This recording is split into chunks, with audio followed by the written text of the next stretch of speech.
from the horse's mouth. So, mas maganda talaga yung first-hand information, ano? So, sinabi na mismo, guys, ni General Macañas na kung meron man daw hong ikakaso sa kanya, hindi daw yung sedition, kundi yung fake news. So, aminado yung retiradong general na nagpakalap siya ng fake news. Yung sedition kasi, guys, na kaso, nakakatawang mong isipin, non-bailable. So, natakot ang retiradong general at lagi niyang pinapaalala, sinasambit na nagbibigay lamang daw ho siya ng opinion at analysis. Mamaya, ipapakita ko ulit sa inyo yung video, guys, kung nagbibigay nga ba siya ng opinion at analysis. Yan ho yung kanyang viral video. But anyway, yun na nga, guys, kakasabi ko lang sa inyo, paulit-ulit yung sinasabi na walang masama if exercise nyo yung free speech nyo, yung freedom of expression nyo, yung malayang pamamahayag ninyo. There's nothing wrong with that. But, you know, it is an obligation also na kung gagamitin nyo man ang freedom of expression nyo, gamitin nyo ng tama. Hindi yung gagamitin nyo ang malayang pamamahayag sa pagpapakalap ng fake news, black propaganda, at ng mga masasamang agenda nyo.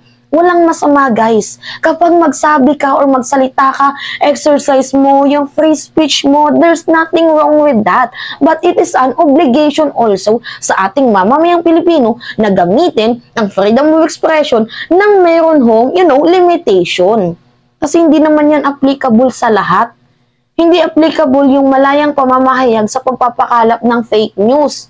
Ngayon, nagsalita itong si General Macañas with Maharlika, with special guest Maharlika and Bagoong Bagoong Lipunan, na tila baga sinasabi nila na ang PNP daw ho ay fake news. Kasi as of the moment, guys, itong si General Macañas ay pinaghahanap na ho sa buong bansa, sa buong Pilipinas.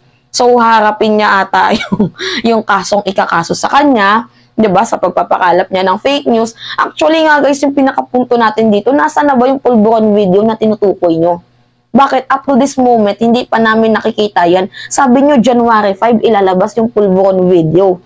Bakit as of the moment, lagpas na ho, ang January 5, wala pa din pulburonic video na yan? Ano? Anyway, ito, parinig ko sa inyo, yung kanilang mga alibay. Oo, alibay na naman ni General Macañas. Panoodin natin. Siyang menensyon. Diba? Ito nga po, General Macañas, na fake news itong mga sinasabi ng PNP. I advise the PNP, panoorin nila yung vlog ko. Ang title is AFP-PNP Generals Convincing PBBM to Resign? Question mark. Yes. That's the title. Kung mag-base sila sa title, wala sila. Kaya kung panoorin nila yung buong video, very clear yung analysis ko. Paulit-ulit ko pang sinasabi nga, analysis ko lang ito, opinion ko lang ito. I hope I am wrong, but this is my work as a blogger. Ipalabas ang aking idea, bahalang tao kung maniwala sila o hindi. Siguro ang ikaso nila sa akin, fake news. Ano? Pero, kung hindi totoo yung fake news ako, sige, kasuhan nila ako ng fake news. yes. Actually, may dadagdag lang ako dyan. Actually, yung yung parati natin sinasabi, di ba, nagbibigay lang tayo ng opinion and analysis. Magkaiba po yun sa news. Kaya yung iba siguro mga viewers ay nalilito about it. Di ba? Nagko-comment lang naman tayo. Kaya nga minsan may question mark because if yung analysis natin, it's up to the audience to agree or not. Yes. Yeah. Diba, yun naman parati natin sinasabi, di ba? So, okay. Nasa manonood daw yun kung mag-agree sila or hindi. Pero guys, sasabihin ko sa inyo, it is your responsibility. Diba? Kasi kayo yung vloggers. Kayo yung may influence. So, responsibilidad nyo na magpahayag ng totoo. Hindi yung, di porket nasa malayang pamamahayag tayo, diba, ay gagamitin nyo na yan para makasira ng reputasyon ng isang tao. Ngayon, ang tinutukoy natin dito, nasan na yung mga sinasabi mo? Kasi ito yung sabi niya eh. Panoodin natin, guys, yung video niya. Na ito yung nag-viral. So, 16 minutes ata yun. Pero kukunin ko lang yung mga 1 minutes kung saan yung mas intense yung part. Panoodin natin. Gusto kong magbigay sa inyo gusto kong magbigay sa inyo ng update doon sa initiative ni Senator Amy. O guys ha, update. Take note, nagbibigay lamang daw ho siya ng analysis at opinion. Pero, sinabi niya na meron siyang update. So, hindi na yun opinion. Nagbibigay ka na ng senaryo. Huwag mo kaming ginagawang bobo. Hindi kami pinanganak kahapon. Na kinakausap niya si TBBM para mag-resign na lang para maiwasan ang pagdanak ng dugo. Yan po, may vlog ko kapon dahil ang mga anak ni... Okay, kinausap daw ng mga anak ni Amy Marcos, itong si Senator Amy, na mag-resign daw si Pangulong PBBM. Ang tanong dito, nasaan ho yung kanyang ebidensya? Wala, di ba? Puro lang bunganga. Yan, sinasabi ko sa inyo guys, hindi ako nagkulang sa paalala na walang masama if exercise nyo yung free speech nyo, pero with limitation. Senator Amy, kinakausap nila ang kanilang mami na speak up, mama. Do the right thing for the sake of our country and for the sake of Grandpa Marcos. So ngayon, may natanggap akong report Ito na. similar to this. Ang sinasabi dito, this is the message. Na hindi lang si Senator Amy ang kumakausap sa presidente.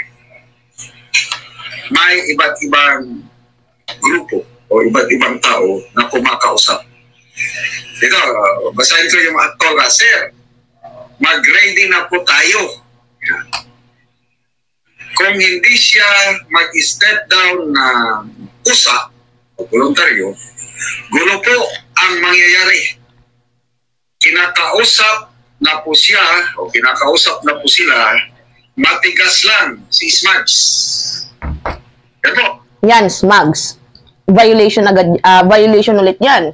Kasi napatunayan mo ba na si Lisa Araneta Marcos, yung first lady natin, ay smuggler? Yan sinasabi ko sa inyo guys merong limitation ang freedom of expression. Di porket hindi ka pinuna sa una, pinuna sa pangalawa, ay paulit-ulit mo nang gagawin yan. Mali ang ginagawa mo. Retiradong general ka, tumatanggap ka ng pera ng bayan.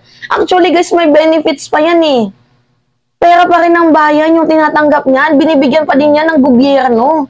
Dapat tanggalan niya ng benepisyo tong ano na to tong general na to Sinto-sinto.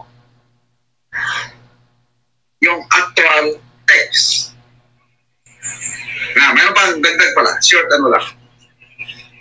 Maraming may hawak sa pulburon video at marami ang gustong maglalabas nito kung hindi siya kung hindi siya bababa o mag-resign, including yung nasa abroad.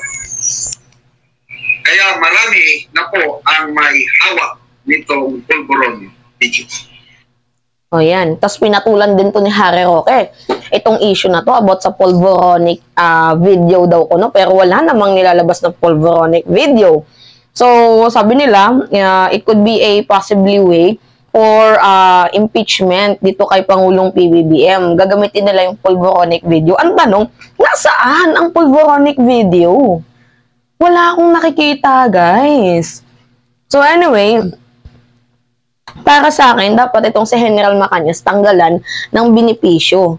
Nakakaano itong jutang gini ng ano na to, 'di ba? Tapos sasabihin ni Maharlika, betrayal of public trust ang ginawa ni Pangulong PBBM. Ha? Alam niyo yung betrayal of public trust? Yung betrayal of public trust is yung 30,000 yung pinatay ng mga inosente. Na dapat sana yung ikaw presidente, ikaw yung nagtatanggol sa taong bayan. Isa pang betrayal of public trust, yung pakikipagkuntsaba sa China, habang yung kapwa mo Pilipino, binubuli. Yan yung betrayal of public trust. Isa pa, sinasabihan nila si Pangulong PBBM na mayroong pulveronic video, or in fact, itong si former President Digong, nagsalita ang kanyang former hitman, na mayroon daw siyang malalaking factory na, ginagamit para mag-export ng, masasamang elemento throughout the country. Diba? Saan kayo maniniwala? Sa pulveronic video na wala naman talaga? Or sa former hitman na nagsalita? Ang double standard ng mga to eh. Anyway, kita nyo naman sa video, no? Na kung meron daw ikakaso sa kanya, fake news daw ho. So, hindi yung sedition. Kasi natatakot itong retiradong general na to na makulong kasi it is non-bailable. Humingi pa ng tulong dito kay Maharlika. Talaga lang ha, as if matutulungan ka niyan pag nakulong ka. Retired general kayo pero ang ingay-ingay nyo about sa issue ng destabilization. Diba? Where in fact, wala na kayong control sa kawan ng mga militar. Bakit ang ingay-ingay nyo about sa destabilization? Tapos paulit-ulit yung pinupursue na analysis yun. Paano naging analysis yun? Ha? Paano naging analysis yun? Kaya kayo guys, sa mga uusbong pa lang na bagong vloggers, set with the limit. Okay lang na maglahad ka ng expression mo. Okay lang kung meron kang sinusuportahang kandidato. There's nothing wrong with that. Diba? So kung iba man yung sinusuportahan mo, walang masama dyan. But, with limitation sana. Kung maglalahad ka ng free speech mo, dapat meron kang, basihan. Kagaya ng sinabi ko, sinasabi nyo may pulveronic video, bakit hindi nyo ilabas? Diba? Sinasabi ko na mas malala itong si Duterte. Paano ko nasabi? Kasi nagsalita yung kanyang former hitman. Diba? Meron akong nagiging basihan. Etong matanda na to, retiradong general pa naman, dapat dito tinutuktukan yung ulo, may pagkasinto-sinto. Yun, opinion yun guys. Sinto-sinto. Opinion ko yun. Which is totoo naman. Yun yung guys yung opinion. Yan yung example ng opinion. Itong si General Macañas, sinto-sinto. Yan yung literal na opinion.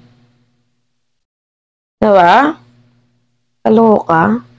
Anyway, pinaghanap na kasi siya ngayon guys eh. So, pinakita ko naman ata sa inyo yung video. Panoorin natin ulit. Vlogger!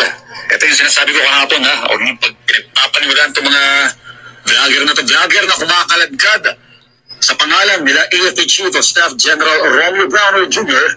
at PNP Chief Benjamin Acorda Jr. sa issue ng destabilisasyon tinutulis na ng PNP.